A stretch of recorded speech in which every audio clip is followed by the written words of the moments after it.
from Houston, and there's nothing left to say. We all know where she was. And now she's very nice, happily retired. So that was on the professional level.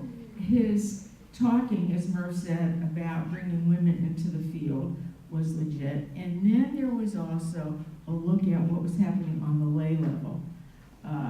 Betty Friedan's book was published in 1963, and it took until the 70s, before things really became entrenched. And some of you, well, you all know Sandy Klasky. Some of you may remember she was a Valley leader and also on the downtown board. And she walked in one day and said, "I'm not Mrs. Irving Klasky. I'm Sandra Klasky." Okay, right. And on the board of directors, I want to be listed as Sandy Klasky. And well, okay, that's your name, Sandy. But then, how do you deal with all these other women that were on the board? So for a couple of years, there was a transition time. If you wanted to be Mrs. So-and-so, you were Mrs. So-and-so. If you wanted to be by your own name, you were on your own name. So that was pretty easy. That was just a kind of organizational thing to do very easily. But then we started talking about the glass ceiling in lay women in the Federation. Who were the chairs of the really major departments? The programming department, the budget department, the personnel committee. And there was a sense that those big time committees were kind of closed off. And so we did a year's study, Committee on Women in Leadership. I staffed it, Rita Chotner chaired it. Jerry Bugas was our resident scholar. And we came up with a lot of interesting material to study and some major recommendations that I'm sure eventually all got implemented.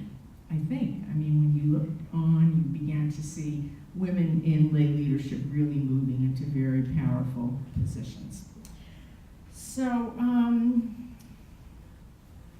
I learned a lot from him. I learned some funny things, and I learned some tough things. When I moved downtown, we didn't have computers. We didn't have desktop computers. We didn't have answer machines. Just getting 4 people to a meeting was unbelievable. There's no answer machines. There's no faxes, except, this reminds me, Jack Mayer's not here. He would appreciate remembering this. In those days, when you wanted to have a program done for your campaign or whatever, you had to come downtown, sit and talk with Barbara Camelar. Okay, she fixes it up, and then you have to send your staff person from the Valley downtown to approve it. Such a 26 miles each And way. Jack Mayer said to me, there's a machine. This can go by machine from my office to Barbara Cameron's office. And I thought he was Looney Tunes.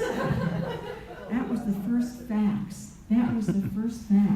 And it saved a lot of staff time driving back and forth. Okay, so we didn't have computers. I didn't have a typewriter. The only people who had typewriters were secretaries, and Merv and I's secretary. She was really Merv's secretary, but every now and then she would type something for me. And it was 6:30 at night. There was no one there. I needed to type something. I went out to Helen Greenberg's desk, and I'm typing. Tanner walks through and he says, "Shapiro, executives don't type." That was the end of the typing. It was done. But I also learned other things from him. One of the things I learned is how to develop boundaries, because it was tough up there. As the only woman up there, you had to really be on your toes and paying attention to what was going on. a sudden I hear that, a kind of very, you'll forgive me, I don't know where he is these days, Oliver Shalom maybe, a very ordinary campaign person was going to be transferred from the campaign department to the Valley. I thought, just a minute. You don't solve one department's problem by creating a problem for another department. And I had to kind of stand my ground. There was another time I was on vacation, I come back, one of the regional people, you know, they made Shabbos, I wasn't there, one of the regional people somewhere was being brought downtown. I said, no, I don't think so. That was hard to do. It was very hard to do. And the reason I was able to do it is because I knew deep in my heart that he supported me and he trusted me. And so I learned about keeping boundaries.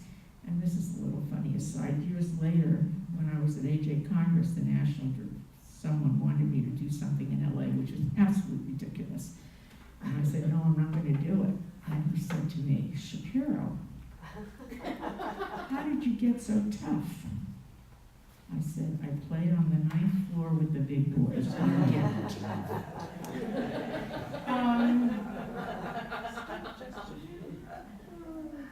it. So, rosemary is the herb of remembrance. I brought it with me. I don't need an herb of remembrance. I will never, ever forget. Take care.